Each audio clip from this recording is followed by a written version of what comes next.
Budget आने वाला है और इस आम बजट को लेकर इंदौर की जनता और खासकर आधी आबादी का क्या कहना है, सुनिए।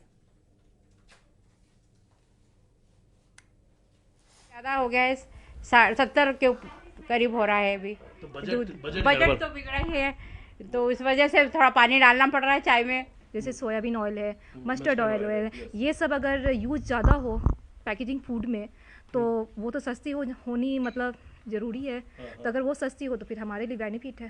सस्ता इसलिए नहीं होगा कि जो अपनी सरकारें हैं उनको हर चीज़ फ्री में देना है और पब्लिक को लेना है, और जब तक ये फ्री की चीज़ें ख़त्म नहीं होगी तब तक सस्ता तो कुछ भी नहीं होगा। मुफ्त की रेवड़ी जब तक ख़त्म ना होगी तब तक कुछ भी सस्ता नहीं होगा। अगर हम किराने की बात कर लें, बेसिक जो किराना हमारा पहले 3 से 4 हज़ार के बीच आ जाता था एक नॉर्मल फैमिली का, आज वो 10,000 तक पहुंच गया है। तो हम इन चीज़ों को कैसे कम करेंगे? ये तो सरकारी मदद करेगी ना। जो मिडिल क्लास है ना वो हाई लेवल की एजुकेशन कंप्लीट कर सकता है जी, वो हाई के एजुकेशन स्कूलों में नहीं जा सकते ना। हम खुद देखते हैं कि हमारा एक बजट है, हम इससे ऊपर नहीं जा सकते। और इंदौर में बजट को लेकर association of industries Madhya Pradesh के उद्योगपतियों से भी न्यूज 18 ने बातचीत की, वो भी सुनिए। पिछले बजट को देखते हुए इस बार इंडस्ट्रीज वाले बहुत एक्साइटेड हैं।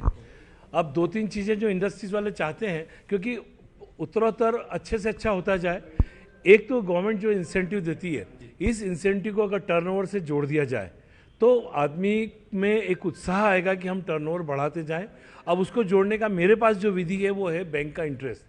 आज जो टर्नओवर पे जो बैंक का इंटरेस्ट है उस पर अगर 25% अगर आपका टर्नओवर बढ़ता है तो इंटरेस्ट रेट कम हो जाना चाहिए। ये इंसेंटिव इंडस्ट्रीज को मिलेगा। एक तो कोई भी उद्योगपति उद्योग डालता है तो सबसे पहले तो उसको लैंड की रिक्वायरमेंट होती है, फिर मशीनरी, रॉ मटेरियल, उस पर आते आते थक जाता है। अब बैंकिंग सेक्टर में अगर वो लोन के लिए अप्लाई करता है, लोन लेता है, तो लोन के लिए स्टैम्प की ड्यूटी एक तो बहुत ज़्यादा है, प्लस इंटरेस्ट रेट जो है वो हाउसिंग लोन, कार लोन से 2 या 3% हमेशा ज़्यादा ही होता है। तो कार और हाउसिंग लोन जो है उसके इक्विवेलेंट इंडस्ट्री का लोन भी होना चाहिए। हमें तो बहुत एक्सपेक्टेशन है कि इंडस्ट्री का भला सोचेंगी, लेकिन मेरे 1-2 सुझाव है कि उनको ऐसी इंस्ट्रक्शन दे दी जाए कि बिजनेसमैन कभी चोर नहीं होता या इंडस्ट्रियलिस्ट चोर नहीं होता, और जब भी किसी इंडस्ट्रियलिस्ट या बिजनेसमैन के सर्वे या रेड होती है उस समय उनका जो व्यवहार है वो थोड़ा मानवीय होना चाहिए।